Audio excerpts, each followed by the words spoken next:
السلام علیکم ورحمۃ اللہ وبرکاتہ۔ الحمد للہ رب العالمین والصلاة والسلام علی سید المرسلین، اما بعد فاعوذ باللہ من الشیطان الرجیم، بسم اللہ الرحمن الرحیم۔ برادران عزیز و معزز خواتین، آج کی اس نشست میں سورۃ طٰہٰ کی آیت نمبر 77 سے آیت نمبر 85 تک تمام آیات کا ترجمہ و تفسیر پیش کرنے کی سعادت حاصل کی جائے گی۔ وَلَقَدْ أَوْحَيْنَا إِلَى مُوسَىٰ أَنْ أَسْرِ بِعِبَادِي فاضرب لهم طريقا في البحر يبسا لا تخاف دركا ولا تخشى فأتبعهم فرعون بجنوده فغشيهم من اليم ما غشيهم وأضل فرعون قومه وما هدى يا بني إسرائيل قد أنجيناكم من عدوكم وواعدناكم جانب الطور الأيمن ونزلنا عليكم المن والسلوى كلوا من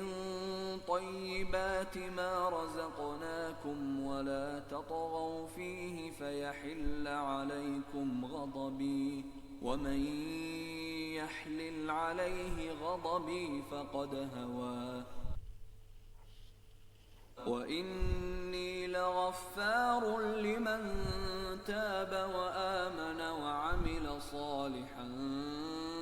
ثم اهتدى وما أعجلك عن قومك يا موسى قال هم أولئك على أثري وعجلت إليك رب لترضى قال فإنا قد فتنا قومك من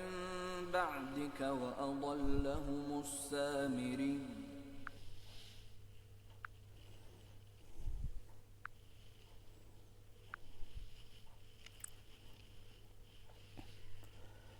اور بے شک ہم نے موسیٰ کی طرف وحی بھیجی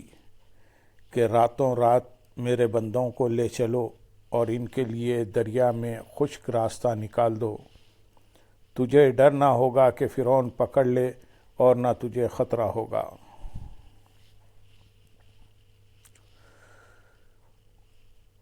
اور بے شک ہم نے موسیٰ کی طرف وحی بھیجی جب حضرت موسیٰ علیہ السلام کے معجزات دیکھ کر فرعون راہ پر نہ آیا اور اس نے نصیحت حاصل نہ کی، اور وہ بنی اسرائیل پر پہلے سے زیادہ ظلم و ستم کرنے لگا، تو اللہ تعالیٰ نے حضرت موسیٰ علیہ السلام کی طرف وحی فرمائی کہ راتوں رات میرے بندوں کو مصر سے لے چلو، اور جب آپ لوگ دریا کے کنارے پہنچے اور فرعونی لشکر پیچھے سے آئے تو اندیشہ نہ کرنا، اور ان کے لیے اپنا عصا مار کر دریا میں خشک راستہ نکال دو۔ تجھے ڈر نہ ہوگا کہ فرعون پکڑ لے اور نہ تجھے دریا میں غرق ہونے کا خطرہ ہوگا۔ آیت نمبر 78 میں ارشاد ہے، تو فرعون اپنے لشکر کے ساتھ ان کے پیچھے چل پڑا تو انہیں دریا نے ڈھانپ لیا جیسا ڈھانپ لیا۔ حضرت موسیٰ علیہ السلام اللہ تعالیٰ کا حکم پا کر رات کے پہلے وقت میں بنی اسرائیل کو اپنے ہمراہ لے کر مصر سے روانہ ہو گئے، تو فرعون قبطیوں کا لشکر لے کر ان کے پیچھے چل پڑا، اور جب فرعون اپنے لشکر کے ساتھ دریا میں بنے ہوئے راستوں میں داخل ہو گیا تو انہیں دریا نے اس طرح ڈھانپ لیا اور اس کا پانی ان کے سروں سے اس طرح اونچا ہو گیا جس کی حقیقت اللہ تعالیٰ ہی جانتا ہے۔ یوں فرعون اور اس کا لشکر غرق ہو گیا، اور حضرت موسیٰ علیہ السلام اپنی قوم کے ساتھ فرعون کے ظلم و ستم اور دریا میں ڈوبنے سے نجات پا گئے۔ آیت نمبر 89 میں ارشاد ہے، اور فرعون نے اپنی قوم کو گمراہ کیا اور راہ نہ دکھائی، یعنی فرعون نے اپنی قوم کو ایسا راستہ دکھایا جس پر چل کر وہ دین اور دنیا دونوں میں نقصان اٹھا گئے، کہ کفر کی وجہ سے وہ دنیا میں ہولناک عذاب میں مبتلا ہو کر مر گئے، اور اب وہ آخرت کے ابدی عذاب کا سامنا کر رہے ہیں۔ اور فرعون نے اپنی قوم کو کبھی ایسا راستہ نہ دکھایا جس پر چل کر وہ دین اور دنیا کی بھلائیوں تک پہنچ جاتے۔ اس سے معلوم ہوا کہ قوم کے دینی اور دنیاوی نقصان یا بھلائی میں قوم کے سربراہ اور حکمران کا انتہائی اہم کردار ہوتا ہے۔ اگر یہ سدھر جائے تو قوم دنیا میں بھی حقیقی کامیابی پا سکتی ہے اور آخرت میں بھی حقیقی فلاح سے سرفراز ہو سکتی ہے، اور اگر یہ بگڑ جائے تو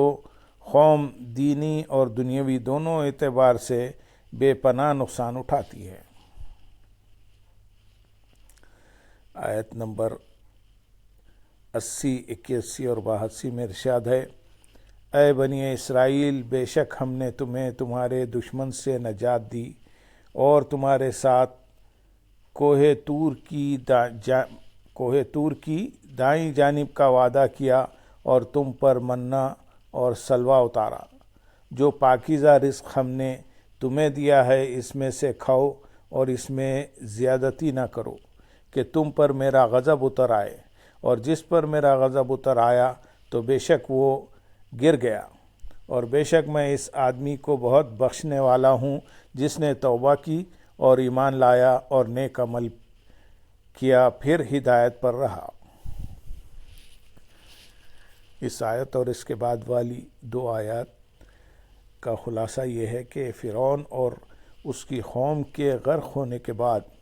اللہ تعالیٰ نے اپنے احسانات کا ذکر کرتے ہوئے ارشاد فرمایا ہے، بنی اسرائیل، بے شک ہم نے تمہیں تمہارے دشمن فرعون اور اس کی قوم سے نجات دی، جو تمہارے بیٹوں کو ذبح کرتے، بیٹیوں کو زندہ رکھتے اور تم سے انتہائی محنت و مشقت والے کام لیتے تھے، اور ہم نے اپنے نبی علیہ السلام کے ذریعے تمہارے ساتھ کوہ طور کی دائیں جانب کا وعدہ کیا کہ ہم حضرت موسیٰ علیہ السلام کو وہاں توریت عطا فرمائیں گے جس پر عمل کیا جائے، اور ہم نے تم پر طیہ کے میدان میں منہ و سلوہ اتارا اور فرمایا، ہم نے جو پاکیزہ رزق تمہیں دیا ہے اس میں سے کھاؤ، اور اس میں ناشکری اور نعمت کا انکار کر کے اور ان نعمتوں کو معاصی اور گناہوں میں خرچ کر کے یا ایک دوسرے پر ظلم کر کے زیادتی نہ کر دو، زیادتی نہ کرو ورنہ تم پر میرا غضب اتر آئے گا، اور جس پر میرا غضب اتر آیا تو بے شک وہ جہنم میں گر گیا اور ہلاک ہوا، اور بے شک میں اس آدمی کو بہت بخشنے والا ہوں جس نے شرک سے توبہ کی اور ایمان لایا اور نیک عمل کیا پھر آخری دم تک ہدایت پر رہا۔ اس سے معلوم ہوا کہ توبہ ایسی اہم ترین چیز ہے جس سے بندہ اللہ تعالیٰ کی طرف سے بخشش اور مغفرت کا پروانہ حاصل کر سکتا ہے۔ علامہ اسماعیل حقی رحمۃ اللہ علیہ فرماتے ہیں، جان لو کہ توبہ صابن کی طرح ہے، تو جس طرح صابن ظاہری میل کچیل کو دور کر دیتا ہے، اسی طرح توبہ باطنی یعنی گناہوں کے میل اور گندگیوں کو صاف کر دیتی ہے۔ البتہ یہاں یہ بات یاد رہے کہ وہی توبہ قبول اور فائدہ مند ہے جو سچی ہو، اور سچی توبہ اپنے گناہ کا اقرار کرنے، اس پر نادم و شرمسار ہونے اور آئندہ وہ گناہ نہ کرنے کے پختہ ارادے کا نام ہے۔ اور جو لوگ فقط زبان سے توبہ کے الفاظ دہرا لیتے ہیں یا ہاتھ سے توبہ توبہ کے اشارے کر لینے کو کافی سمجھتے ہیں تو وہ یاد رکھیں کہ یہ حقیقی توبہ نہیں ہے۔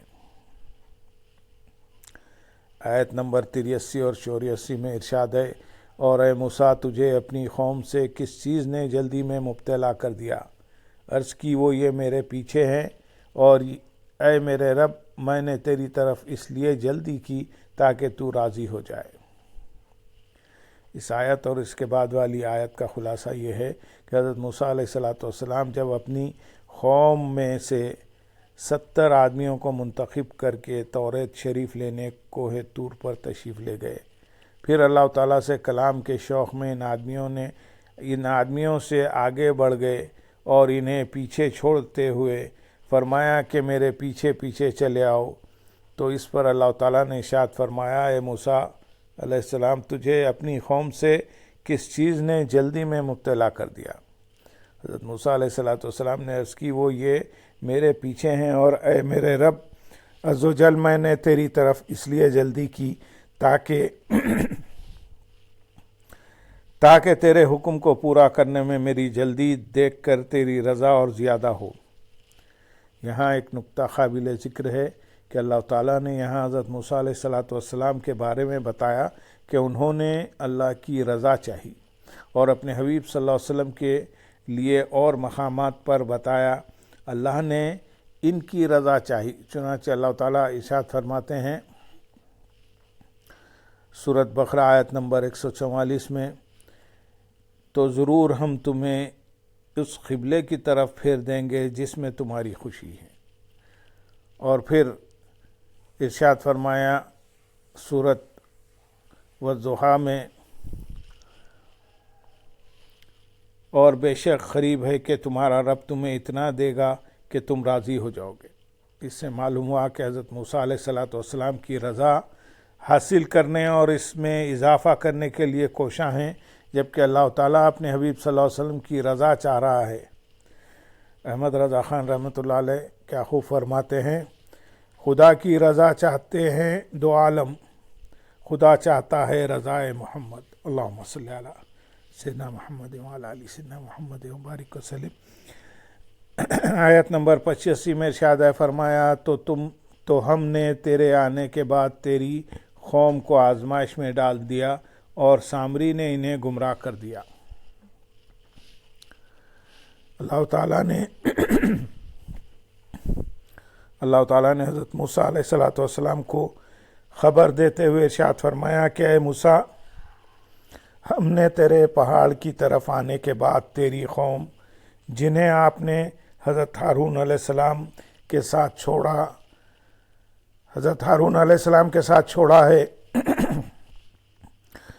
کو آزمائش میں ڈال دیا، اور سامری نے انہیں بچھڑا پوجنے کی دعوت دے کر گمراہ کر دیا ہے۔ اس آیت میں اضلال یعنی گمراہ کی نسبت سامری کی طرف فرمائی گئی، کیونکہ وہ اس کا سبب اور باعث بنا تھا۔ اس سے ثابت ہوا کہ کسی چیز کو اس کے سبب کی طرف منسوب کرنا جائز ہے۔ اسی طرح یوں کہہ سکتے ہیں کہ ماں باپ نے پرورش کی، دینی پیشواؤں نے ہدایت کی، اولیاء اکرام رحمۃ اللہ علیہم نے حاجت روائی فرمائی، اور بزرگوں نے بلا دفع کی۔ اللہم صلی علی سیدنا محمد وعلی آل سیدنا محمد وبارک وسلم، وآخر دعوانا ان الحمد للہ رب العالمین۔